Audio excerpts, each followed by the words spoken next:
In this lecture, we will learn how to enter data for t-tests, one sample t-test in SPSS software, and analyze one sample t-test in SPSS software. So before that, we have to look into the assumption of one sample t-test. Here it is assumption of one sample t-test.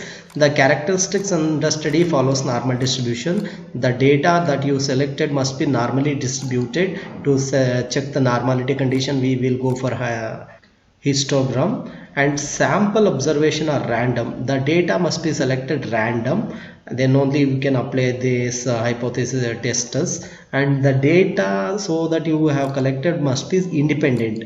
There must be no one more dependent value to this. This is the independent, and the number of sample in this case is less than 30 because this is a small sample test.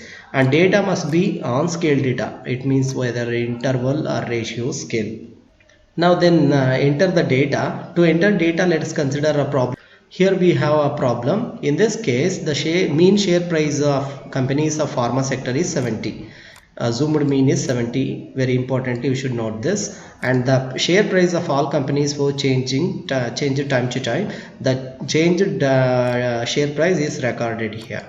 Okay, now assuming that the distribution of share price follows normal distribution, so the normality condition is fulfilled. Test whether a mean share price is still the same at 1% level of significance. We have to test this at 1% level of significance by assuming that the mean share price is still same. So then let us look into the hypothesis for this.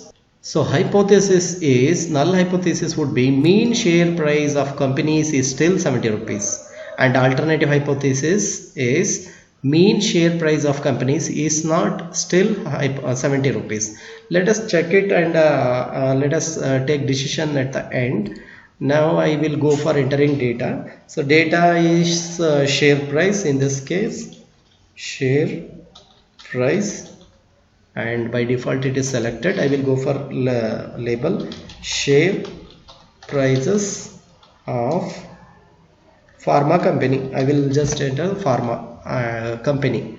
Okay, there is no values here because it's an independent value. We will enter data in data view, and very importantly consider this measure. The data so that you selected must be on continuous scale. Okay, it means it must be interval or ratio scale in the one sample t-test. Now I will go for data entry. Share price, here it is a share price as there's 10 sample share price. Those data I will enter. I have already entered in Excel. I will just paste to SPSS software.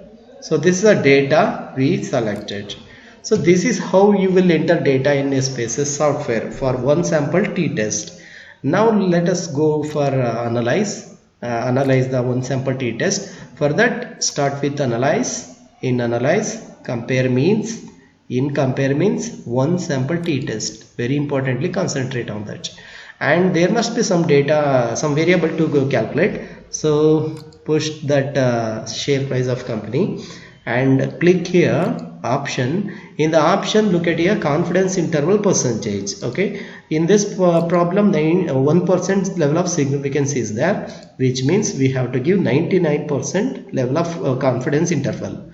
Okay, by default it will be 95%. If it is changed, you should change that.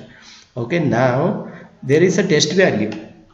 Test value must be considered from assumed mean. Here it is assumed mean is 70 in this case. Go for that and enter 70 assumed mean. Now click OK. Your data output is ready in front of you. This is the description statistics of our t-test, one sample statistics. Number of sample in this case is 10, mean 71.2, and assumed mean, as you know, 70, standard deviation and standard error. Now let us concentrate on one sample test. That t-test in this case is 1.087, and degree of freedom is 9, that's n-1 9. And let us look into the problem then, the practical problem which we taken for example. So if you calculate this problem manually, the result is this. The t-test for this share price is 1.09, that is rounded up here. that is 1.087. 87 is 0.9, and our selected significance level is 1% and confidence interval is 99%. So in SPSS software, we will take decision based on significance level, which means if you want to accept the null hypothesis, the value we got here must be less than the significance level, which means confidence interval is 99, significance level is 0.1, which means this value must be less than 0.1. So which is greater than 0.1 means we are going to accept the hypothesis in this case. If it is less than 0.1, we are going to directly reject the hypothesis. Okay, let us see. In this case, we are accepting the null hypothesis, which means the mean share price of companies is still 70 rupees. We are going to accept this, supported by the hypothesis evidence. Let us look into the book material, how they have taken decision. The critical values of test for two tailored tests corresponding degree of freedom 9 at 1% level of significance is plus or minus 3.250, which is falling in non-rejection region. So we do not reject null hypothesis. In fact, we support null hypothesis at 1% level of significance.